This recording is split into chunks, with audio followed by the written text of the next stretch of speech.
connection. My name is pronouns are she, her, and hers, and I'm the president of Partnership for Awareness. Partnership for Awareness seeks to educate, engage, and empower parents and youth on critical health and social challenges faced by children and teens in our area through partnership and coordination with local schools, community organizations, and law enforcement. Tonight's program is being recorded and live streamed. I would like to thank San Marino High School Media Arts students Nicholas Losada and Sydney Tew for filming and editing the video of tonight's presentation, as well as their teacher, Dave Basulto. The content of this talk is intended for informational purposes only and not intended as a substitute for professional advice, diagnosis, or treatment. Always seek the advice of your mental health professional or taker. They might actually be a great participator in class, verbally able to express a lot of things, but then when you have them put that into project form, or you have them writing some kind of paragraph, all of a sudden it becomes either a real internal fight or they're just feeling really stuck. So I know that can be really frustrating, and sometimes I think it's hard for teachers to really tease out and remain curious around what's going on around that. I think the best teachers always do want to figure out what to do. So I always start with thinking about that teachers always want to do their best job too. And even when you feel like you're not quite getting enough from the school, your best step first is just to meet with the teacher and to really talk about what strengths they see in your child and maybe how together you can help leverage that between home and school. But also I think really you have a clear picture at home of what that looks like when they're in tears at night because they're really struggling with wanting to do their homework or particular kinds of tasks, and how something that seems like it could take 15 minutes is taking them hours to do, and what that feels like to them, and really, getting the whole picture between school and home and what that's like, and building sort of a sense of collaboration and a way that you can be on the same page with the teacher, helping create that environment, and maybe even the teacher providing some ways to scaffold different kinds of assignments. It might mean that they're meeting with the child and breaking that down into smaller pieces. It may be that they're giving them a few questions at a time and saying, when you're done with those, come check in with me and I'll try a few more. So really kind of titrating the environment outside of course, the idea of having official accommodations. There are a lot of informal strategies and things that teachers can do to really help see your child and to help them in that process. I would say the other thing is when we talk about executive functioning, and this is just maybe my bias, is I feel like we often talk about it from a place of deficit. And I like to work with my students of any age. Sometimes we talk about, if they're really young, we build a strengths chain. We build just a little simple chain, and each link in the chain represents something that they feel they have a real strength in, and continuing to build on that. And some of those things might actually be executive skills because we all have strengths and challenges. So for instance, I think about me. I know that I don't tolerate stress as well.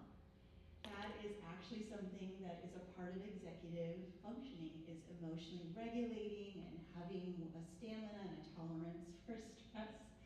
That is not one of my strengths, but it is certainly a strength of one of my friends. And we marvel at the differences. So kind of thinking more broadly around that too, that your child has strengths even in their executive functioning, and helping name that with them and affirm that with them. Maybe even you see it in an assignment, you can say, wow, like you had this outline and you were able to make this five-paragraph essay. Let's reflect on how that happened for you. Because we often go, well, wait a minute, what went wrong? And so a lot of times with that sense of positivity, of helping them identify where they had success and putting A to B, can be incredibly helpful and useful for them to want to try again, to start generalizing that. Remember that thing you did? I wonder if it would work in this situation. Let's I would say that, especially in adolescence, it's this dance that they're doing where they are differentiating and they're becoming their own person, and they're not always as interested in hearing our suggestions. And so that is totally normal, that is their job, but it makes it really challenging when your child is struggling with their grades. And I think they don't always know why they're pushing against it, they just are, and they know they're doing it, or they don't always know why they're doing it. So I think remaining curious and having that posture with your child around that, but also helping them maybe think about the resources they do have in their life. So at that point, other individuals, it may be the teacher, it may be an advisor, it may be a tutor, it may be someone that we can start thinking out loud with them. Who are your people? Who do you go to for math help? Or what friend do you like to study with that just you sit at the same table together and somehow your body and your mind want to keep going and doing what they needs to do with homework. So I would say that. And the other thing I'm really diving into is there's a lot of new language, especially with ADHD, which a lot of times folks with ADHD have executive functioning challenges, is that the ADHD brain is just a brain variation, like we're talking about, that we affirm, but it's very curiosity driven. Whereas maybe some of us that don't necessarily have that, we have a little more tolerance for things that are non-preferred. But their brains and their bodies are actually designed in a way that what is in their preferences or their interests or their curiosities, they can really dive in. We hear that a lot. We say, oh my gosh, like they can sit and they can create these amazing stories in their journal for hours, but then you have them sit down to do their math homework and it's like they can't get there. So I think about that, just affirming that there are some real advantages to having a curious brain, but there's a real vulnerability, especially in terms of the expectations that school demands of them. And as they come up in the years, those demands increase, right? But their capacity is very variable on any day. So I want to say it this way. I'm using this example from my own daughter. She absolutely hates dates. She does not like to eat them, the actual date. She thinks they're disgusting. And she has always loved being in class, and now she's in college, she enjoys her classes, but homework, especially certain kinds of homework, feels like she's being handed a date every day. And so I think it takes a lot of love and encouragement, you as the parent who's an expert, to kind of acknowledge with them sometimes what that wall of awful really feels like, or that date, if you will. And she'll say, some days that date that's handed to me is really big, and sometimes it's smaller, just depends on what it is, but I know I have to eat the date every day. And so I just appreciate that insight. And so I would just say as a parent, let's remember that there are just certain non-preferred things that are really hard to bring the body and bring motivation to. And sometimes we just have to empathize with them, like, I know this is really hard. Yeah, I know we have to do it. What's your plan? What would you like to start with? Would it be open just to maybe the page? Would that be a starting point for you? And helping them get momentum. A lot of kids, from my experience, have the most trouble with just initiating the task. They're anxious, it's too big, it looks like so much, or I don't know how to break it down, or whatever. And so that's really what the awful is about, rather than just, oh, this is so boring. Although sometimes it is boring. Even though teachers are well-meaning always in the work they give. So I guess those would be my initial thoughts, just around like, how do you support your child, make friends with the teacher, collaborate with them, partner with them if you can, and then have a lot of empathy for what they're going through, and help them build some of that tolerance by really, not only empathizing and sort of co-regulating, sharing your calm with their calm, but also then once they're ready to help them start thinking about how to solve a problem. Maybe it's they start with a sticky note outline or something. So, okay, I've talked enough. That was fantastic. Thank you so much. Something that Tammy mentioned that I think is worth highlighting is that executive functioning is complex. So I'm sure you caught that in there, but it isn't just this thing that kids are monitoring their time or prioritizing. It's so much more than that. And a great way to maybe think about executive functioning in all of its complexity is to picture an Oreo cookie. There are 2 cookie layers and cream in the middle. Executive functioning is a lot like an Oreo cookie in that it is 2 cookies of self-regulation with strategic thinking in the middle. And strategic thinking is all the stuff that usually gets tagged as executive functioning. Time management, prioritization, can you monitor yourself, can you estimate your time, all that stuff. That's strategic thinking. Do you have the right color-coded folders, right? But many kids who struggle with self-regulation, many kids who have brains that experience the world in different ways and are neurodivergent may also be struggling at the levels of self-regulation. That impulse inhibition, the initiation, the motivation, visualization, can I imagine myself being successful in the future? And it all has to come together for effective executive functioning, which is why there are so many different types of neurodivergence that can have an executive functioning impact in how they're productive. So sometimes that can be helpful in thinking about those vulnerabilities. Desiree, parents are wondering what kinds of self-esteem, bullying, or other social challenges neurodivergent youth who may have some of these more exceptional vulnerabilities, what might they face? And how can parents, and I would extend that to teachers, caregivers, or what I would just call safe grown-ups, right? Those of us who are sort of safety people in these students' lives, what can we do to be proactive about supporting them?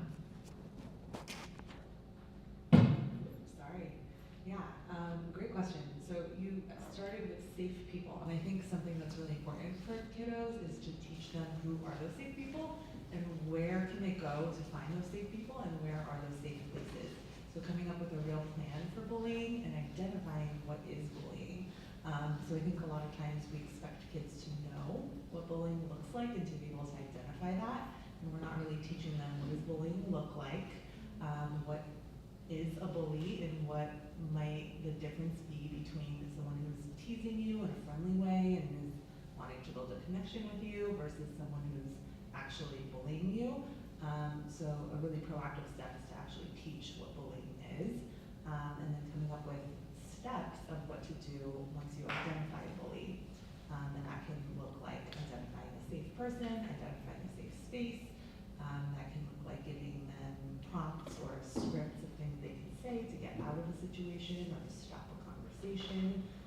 It can look like reading a story about a bully together and talking about what that bully did, what they might do, role-playing a bullying situation, and all of this is really dependent on the developmentally appropriate level, right, and the specific social challenges.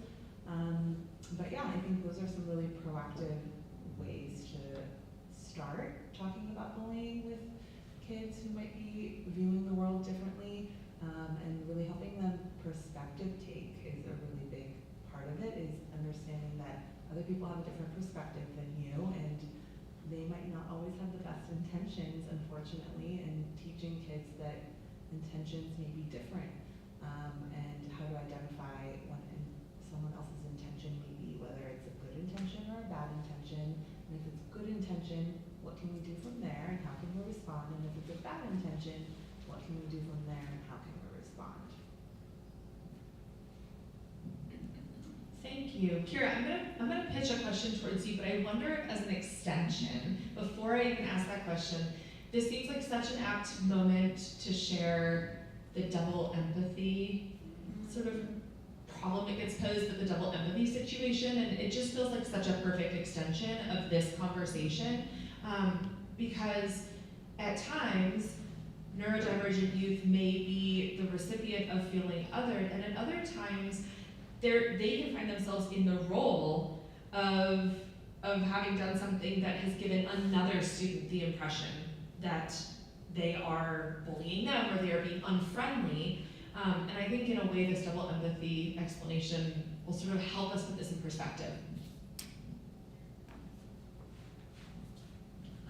Yeah, so the double empathy problem is sort of a term that has come out of some very interesting research that has been done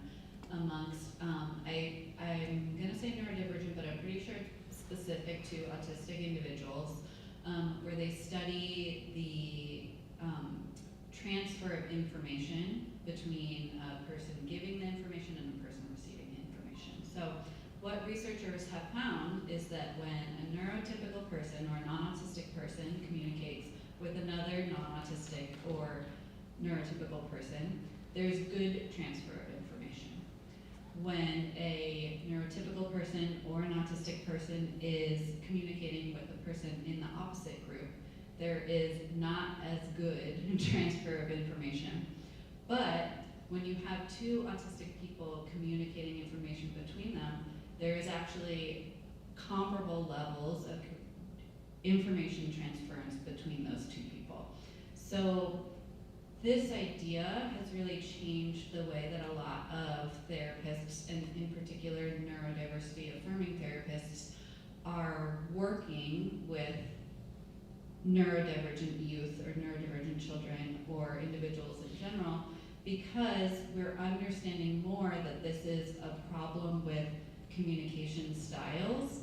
But when you have this person that is communicating with a brain that is similar thinking and working in a similar way to them, that problem doesn't exist. So it's flipping the lens a little bit to not just put the onus on the neurodivergent person to say, I need to understand how to communicate my ideas to someone whose brain works differently than me, and I need to understand how to receive information from a person whose brain works differently to mine. But how do we all understand how to communicate with people that are different than our own way of thinking? For me, as an occupational therapist, I think that this has changed a lot of the ways that I work with, especially adolescents and young adults, because like Tammy alluded to earlier, you're really in this phase of differentiation where you're learning where you're the same or you're different from your peers all around you. And I think that this is a particularly difficult time for all people, but definitely for someone that is realizing, maybe for the first time, that their brain is completely different from other people. I think that it's interesting to see in the last few years that there are, we've started seeing a number of clients coming to us, adolescents and young adults, to saying that they're self-identifying.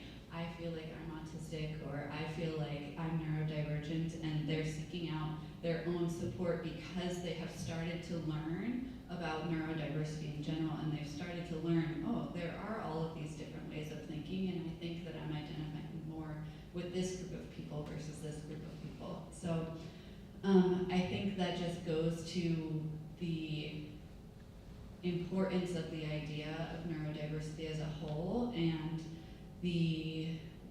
where I think parents and educators can really make an impact is it's not just teaching our young children who already have identified brain differences that it's okay to be you in the way that you think is different, but we still love you and all of those, but it's teaching all children that there are many different ways of thinking and existing in the world.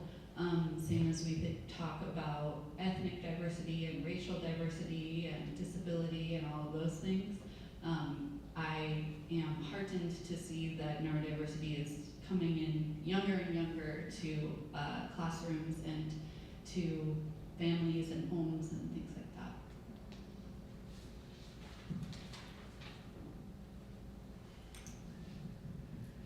Thank you, that was so helpful. And I'm going to be passing it right back down to you.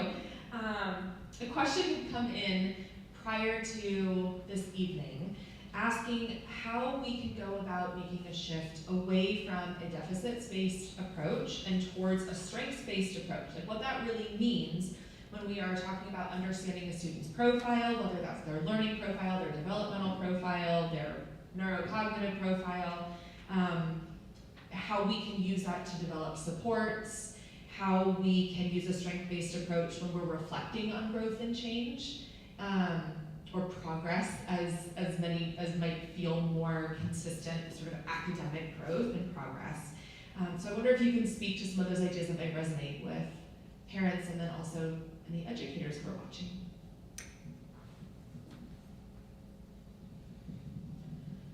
So I think similarly, this can start in the home from a very young age, and just understanding different ways of moving throughout the world, different ways of interacting with your environment and things like that. Building a framework for a child's understanding that we all have strengths and challenges. Kids grow up seeing their parents in their homes as incredible at doing everything right. We have all these skills. We know how to make macaroni and cheese. We know how to pack a lunch. We know it's more than just the kitchen, but we know how to fix the TV when it's broken. Like all of these things we just do without showing our children the effort that we're putting behind them. And I think that what parents can do is to start to show our children the effort that goes into these things. Because sometimes I have to get the box from the macaroni and cheese back out of the trash to make sure that I'm cooking it for the right number of minutes. I don't always tell my child that, but I think it is helpful for kids to understand from a young age that strengths and challenges, mistakes are normal, all of these things are part of our human experience. If I can bring it to a little bit more of the OT perspective, is that a lot of the children that I work with are learning to understand their own sensory profile. And this is something that affects all of us, whether we are identified as neurodivergent or neurotypical. Our sensory profile is the way that we take in sensory information about our environment and how our brains and our bodies make sense of that information and how we use it. A lot of times, sensory differences or sensory challenges, or my least favorite phrase, sensory issues, is framed in a very negative, not strength-based, right? We're thinking about the child that uses headphones because they are too alerted or triggered by sounds in their environment, or we might think about a child that is a picky eater or can only wear very specific clothing textures and has difficulty being flexible and moving throughout their world with a flexible point of view. What I've learned over time is that these sensory differences, they're not only affecting us in a negative way, they affect us in the activities that we like to do, in the things that we're good at, the things that we use to focus our time. Children that are auditorily sensitive, those same kids that might need to wear the headphones when they go to the movie theater or the mall, they are often incredible musicians. They have an ear for rhythm. They can listen to music at a much higher level than a child of their age. They often take to learning a musical instrument or singing or performing or things like that, which is just really incredible. Kids that are sensitive to visual stimuli that might get overwhelmed in a busy or crowded environment, they're often really good at seeing tiny details in things and learning how things work and understanding how parts go together to make a whole. And I don't think that a lot of children are taught to think about their sensory differences in those ways. So when I work with children, we talk about things that are hard, and we talk about things that we like. We talk about sensory preferences. We talk about things that make your body feel calm. We talk about things that bring your energy up when you're feeling like a little too sluggish after lunchtime or after playing on the yard at recess or something like that. We talk about strengths, and then we also talk about things that are just kind of neutral, right? They're just differences. I think that the idea of diversity can just be applied across the board, is that learning more and more how many different ways there are of being in the world is really, one of the most valuable lessons that our kids can be taught in all settings, all over.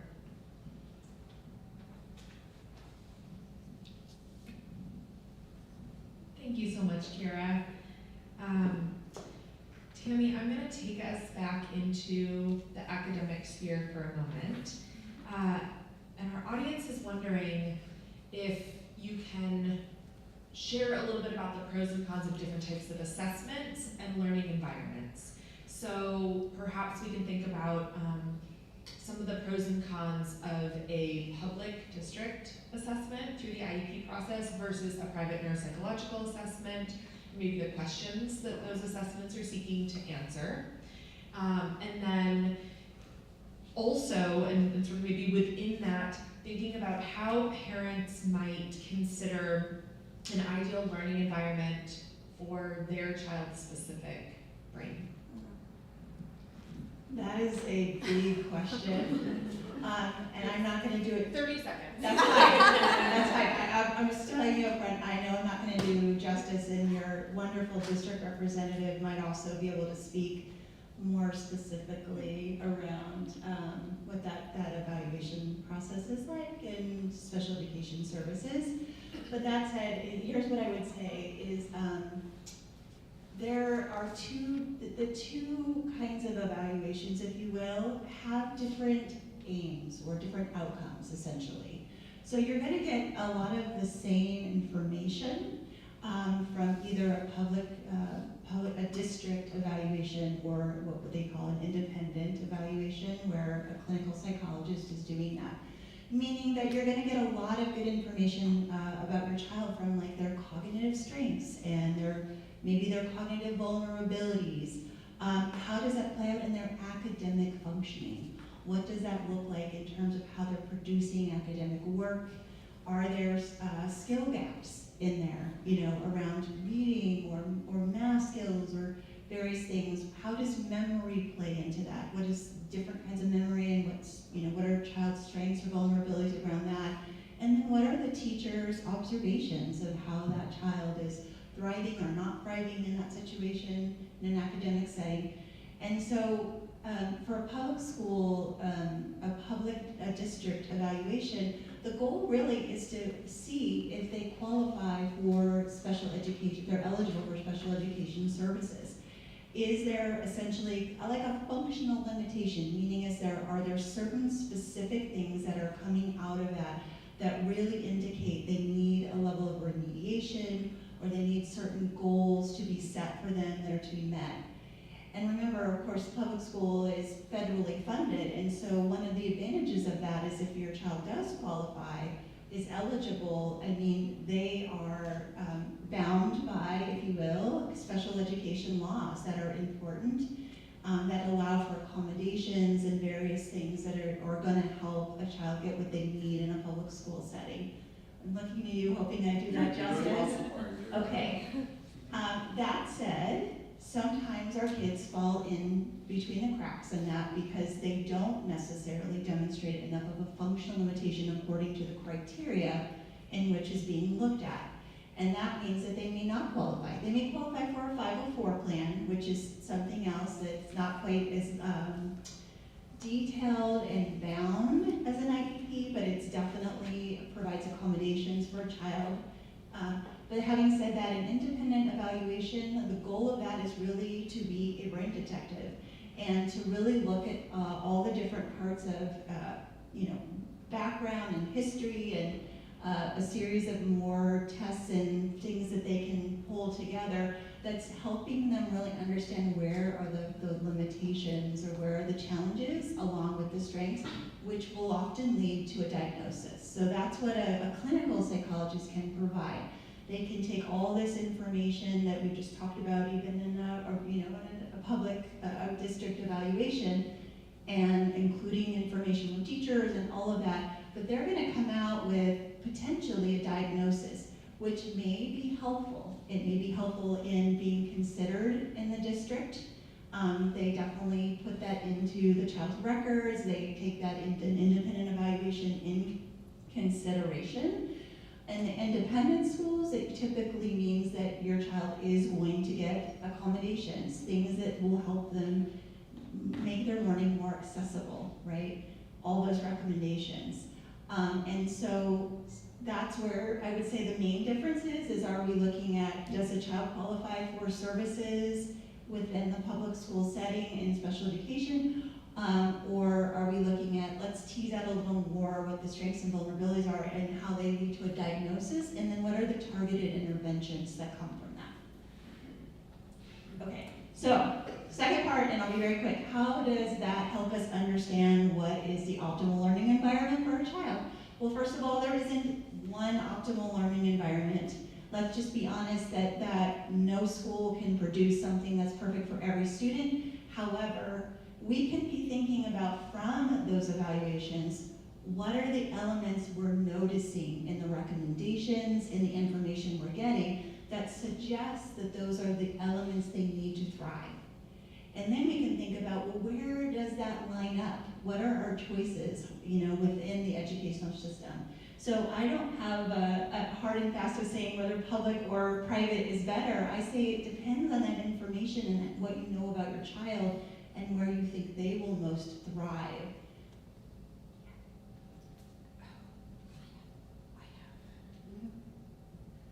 I have a microphone, so I can ask my question. How do you know where to start? I think that's kind of the biggest question. At least that's what we found with our child. We didn't know where to start. So we came to the Center for Connection for that private evaluation. And then when we brought it to the district, they said, oh, we'd rather you use our assessment so that we can provide the appropriate support. So it felt like it was redundant. I don't know if that's a question, maybe it's more of a comment, like, does that happen a lot? I think it happens at times, and I think it does help to go back to that question of what are these assessments, what question are these assessments trying to answer? And there are different reasons, not only how much information or sort of what is the end game of what I'm trying to accomplish through an assessment process. There are other reasons sometimes that families might begin the process of exploring with curiosity what's sort of happening with their child's learning experience by beginning with a district assessment. One, because it is not privately funded, right? And so it is an option that is available to any student if there are concerns of note or there are significant questions about the impact of the potential impact of how that child's brain is taking in and receiving and then producing information on their access to their education. But in terms of the kinds of recommendations that would come out of either of those two assessments, in an ideal situation, a private neuropsychological assessment will have a very different type of roadmap than what a district assessment is going to provide, because it is seeking to say, what types of supports and services might be beneficial, either concurrently or in a prioritized fashion, for this child based on sort of what we're understanding about their neurocognitive profile, and then also what the priorities are for the child and family, what matters to them and what motivates them and what's sort of culturally and personally relevant for them. And that may overlap with recommendations that will be indicated in the outcome of an IEP assessment, but an IEP assessment is not going to say, we really think that you should call your insurance provider and look for occupational therapy services, right? Because there isn't a direct, the kinds of goals or the kinds of supports that particular type of OT in that particular setting is going to provide may not be consistent with the access to the curriculum that the district is seeking to provide. So yes, there may be overlap, and often, especially when you have two together, there ideally is sort of this really robust roadmap.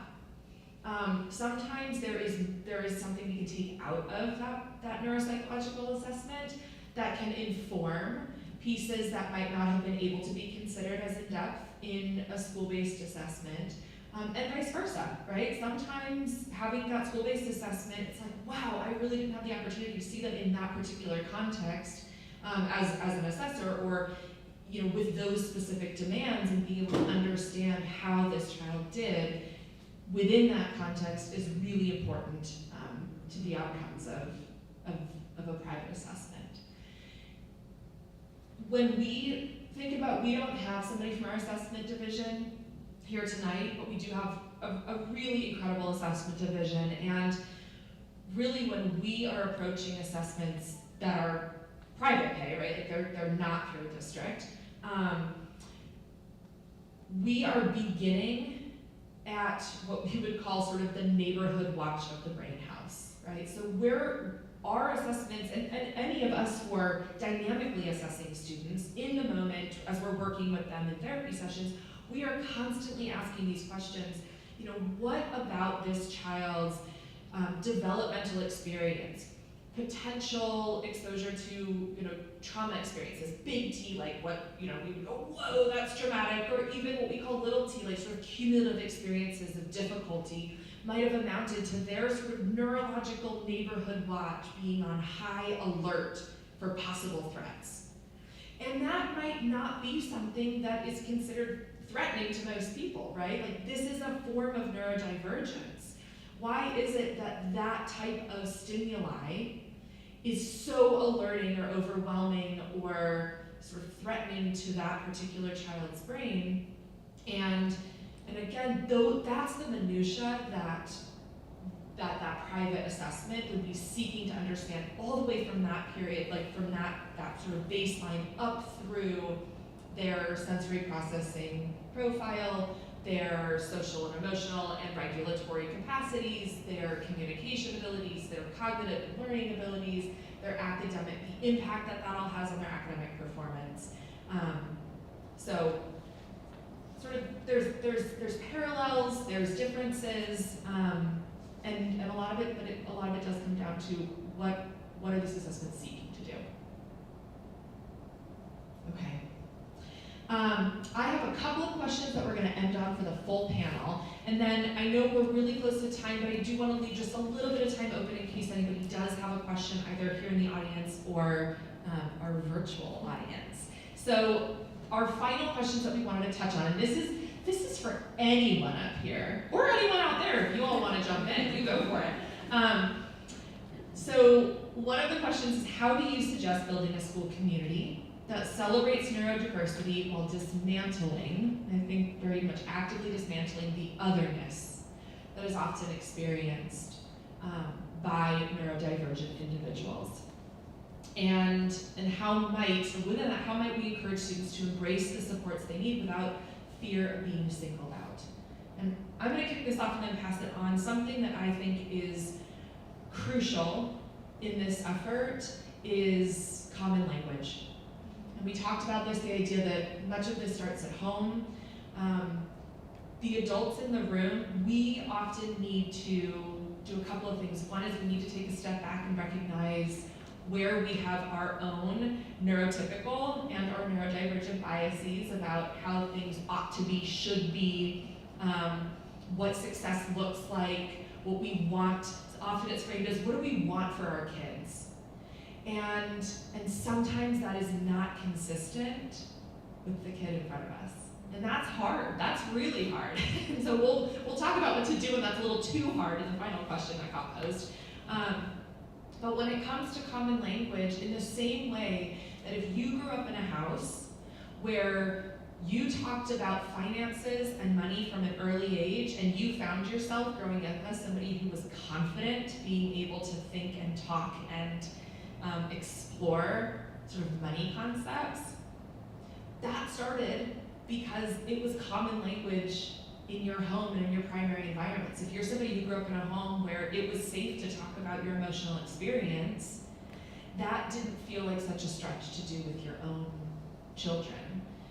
Or if you're an educator in your own classroom. If we develop a common language around regulation, around neurodiversity, around neurodivergence, if we're able to use these terms to mean more than sort of the code word for a very specific diagnosis, When we have a shared and consistent and affirming understanding and use of this language, it just becomes the language of these generations. And I think that is happening. It's very encouraging. It is happening in all kinds of conversations online. It is happening across social media in the same way that Kira said, or somebody said, we have students coming to the center and saying, I identify in these ways. This language is out there, and often it's about us embracing it and recognizing when it feels uncomfortable and asking, like, what's up with that? Like, why is it hard for me right now? Or why do I feel embarrassed by my child's behavior right now? Their behavior is communicating something. That's all it's doing. And so how can I lay that embarrassment or discomfort aside and instead adopt this posture of curiosity and become an ally in that process, even if it is not the same way that I'm experiencing the world? So that's where I would start. I think a really great way to encourage kids to accept their neurodiversity is self-advocacy. That's something I work on a lot with all of the kids that I see. Learning what they need and how to ask for it is very important, and even if they're not neurodivergent, every brain learns differently, and every single person needs different things to learn. I might need to fidget, and I do. Often I need to fidget to be able to take in information, and it took me a long time to learn to ask for that. So I think from a really young age, teaching each kid that they can advocate for what they need, and what they need doesn't have to look like sitting at a table and listening to the teacher and watching the board. It can look like doodling, it can look like recording and then listening back to it. It can look like asking for a repetition. And each kid needs something different, and I think from a really young age, allowing that to happen in the classroom to a certain extent, and encouraging kids to advocate for what they need and how they learn is really, really important. My message to parents and educators, administrators, everyone, is to stay curious about children. I'm thinking in particular when it comes to behaviors. When we see behaviors or acting out or things that are becoming a barrier to a child's learning in an environment, I think that from a very young age, kids tend to get labeled who are acting out in such a way that it's hard for adults to extend empathy to them. I really hope that as adults in young people's lives that we can continue to stay curious when we see these types of things that are not lending themselves to empathy, and that we can help to explore further what might be going on for a child. I think that those kids tend to be the unlucky ones that get sort of, they're the ones that you see waiting in the hallway for the grown-up to come back and get them because they've been asked to leave the classroom because they're being disruptive. What we tend to find when we're on the assessment teams and we're looking deeper is that this child might have sensory processing difficulties, they might have executive functioning difficulties, they might have attention difficulties, and this is their expression, this is their way of self-advocating for themselves to say, this isn't working for me. So having patience for children that are communicating their needs in ways that might not feel good to us as educators or as adults in their environments, and continuing to stay curious and dig deeper and understanding what's really going on for these children.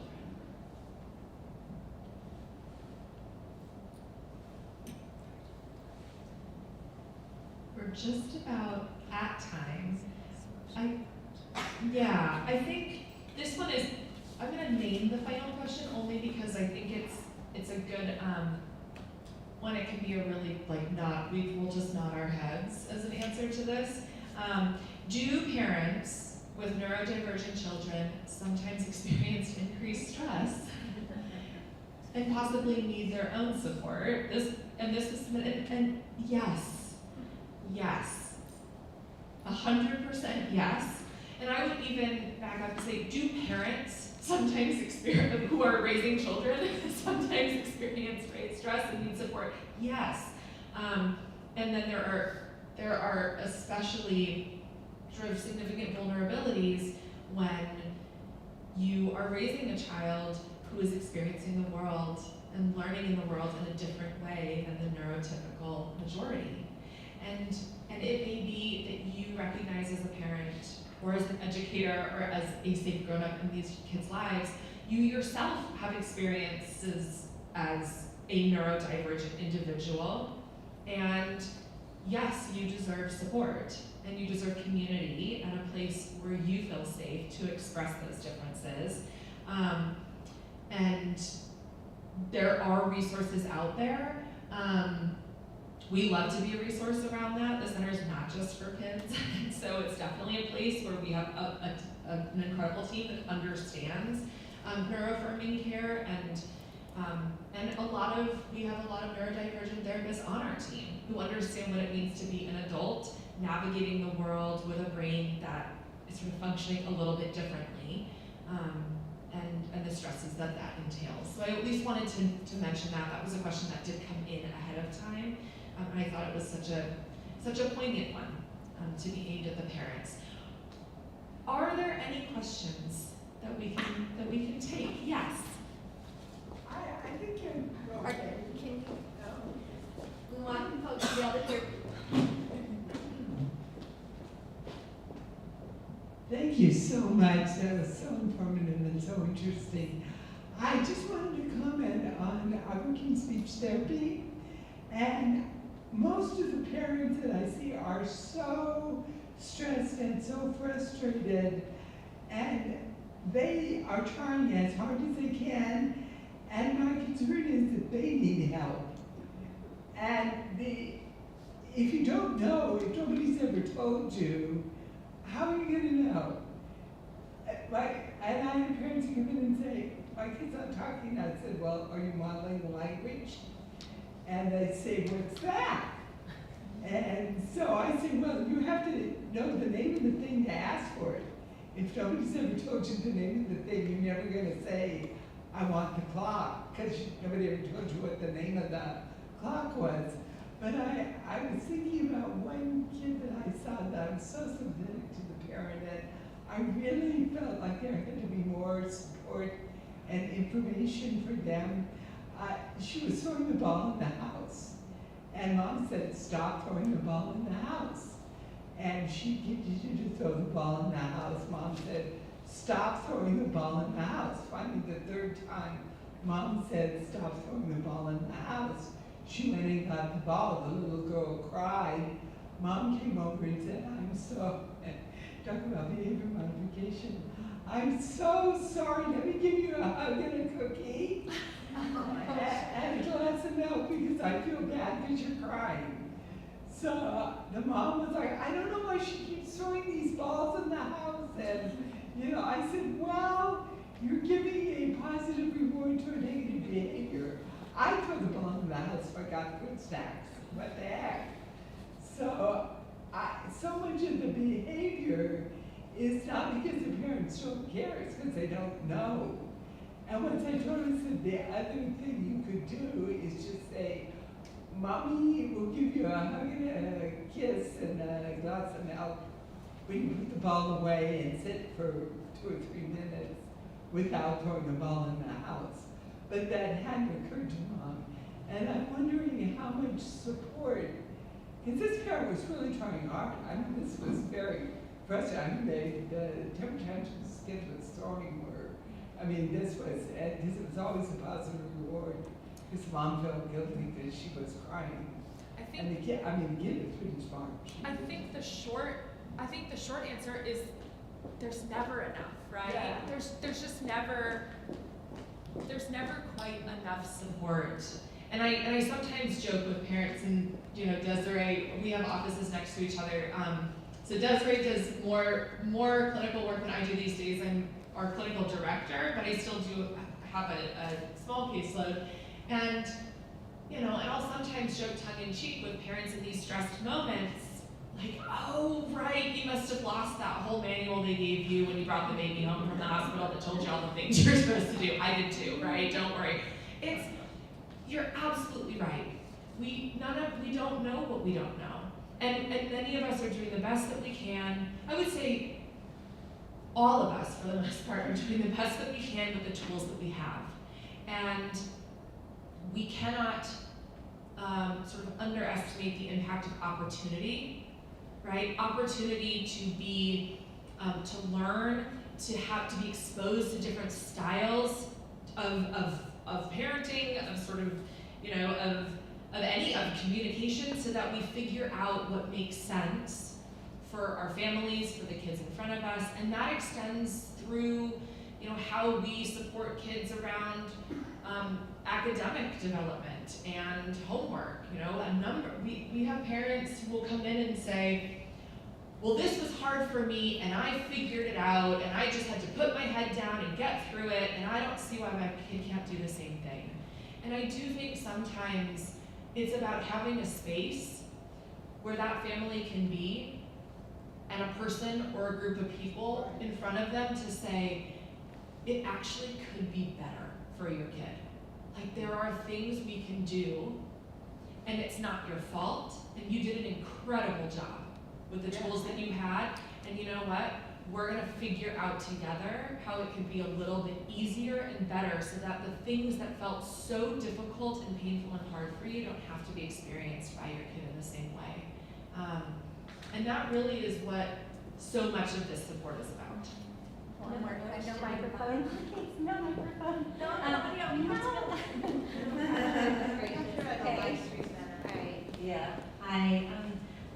I just happened to be in the UK last month, and I was attending.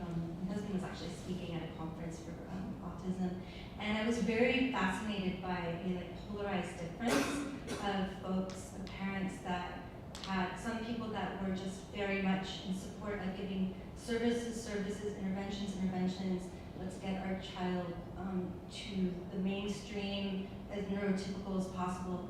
And then there was a group of parents that were very much like wanting to preserve and honor and support and just, maintain the status quo and celebrate the child in all the differences that they have. And I'm just wondering if you have come across these polarized differences here, and what you have to say about that, or what the philosophy of your organization may be towards that. Okay, since it's 7:10, this will be the last question for our panel. So does someone want to take it? Kira, thank you. Yes, we do definitely encounter these various camps of fields of thought. There's got to be a middle ground, I think. There's got to be a middle ground between radical acceptance of your child and who they are, and also providing supports. I will say to the first group of people, it's just because a child is neurodivergent does not mean that they need to get all kinds of therapies. So that, I think, is a big problem right now in our U.S. medical system, is that when a child does receive a diagnosis of autism, often that comes with suggestions for all kinds of therapies that they need to.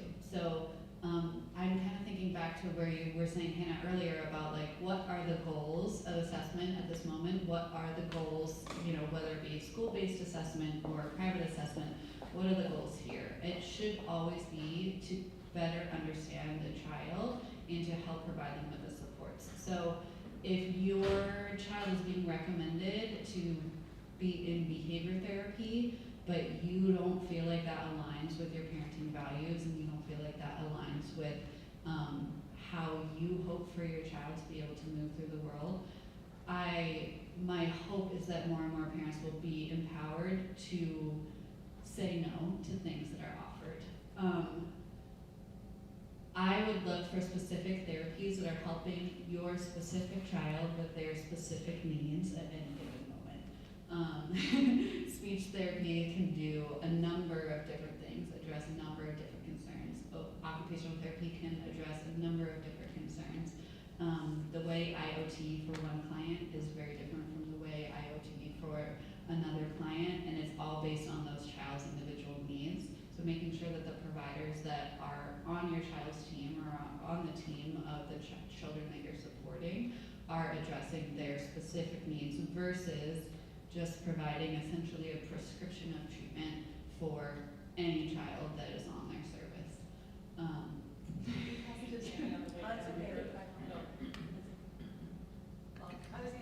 We are very much in the neuroaffirming space, but also recognize that we are dealing with a medical model. And some of that medical model means diagnoses that help our kids get services that they do need. So this is a big discussion. You're speaking to the tension very well right there, that we feel that in our space too, but we are very much more on the neuroaffirming side, which Kira was really speaking to.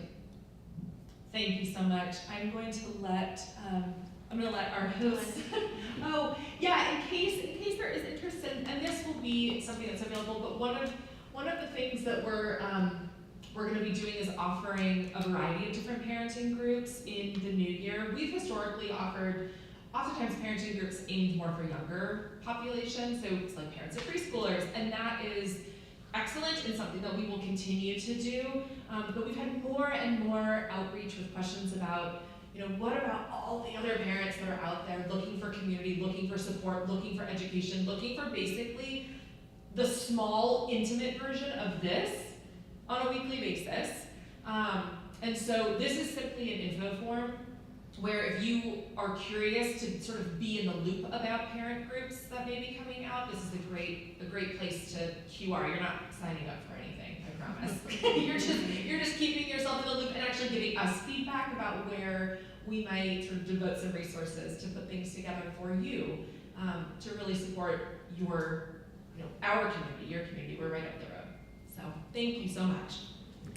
Can we give our hands to our panelists for this information? Thank you. Hannah and Tammy, Desiree, and Kira. Thank you so much. Thank you to the audience for attending tonight's program. And thank you as well to our San Marino High School Media Arts students for filming tonight's program. Big hands to them. PFA's next program will be in January. It will be a virtual program with parenting author Jessica Leahy, who will talk about her most recent book, The Addiction Inoculation. So that will be on Thursday, January 25th. We'll be publicizing that. It will also be on the San Marino City Community Calendar. Thank you so much for coming tonight, and we look forward to seeing you at our next event. Good night.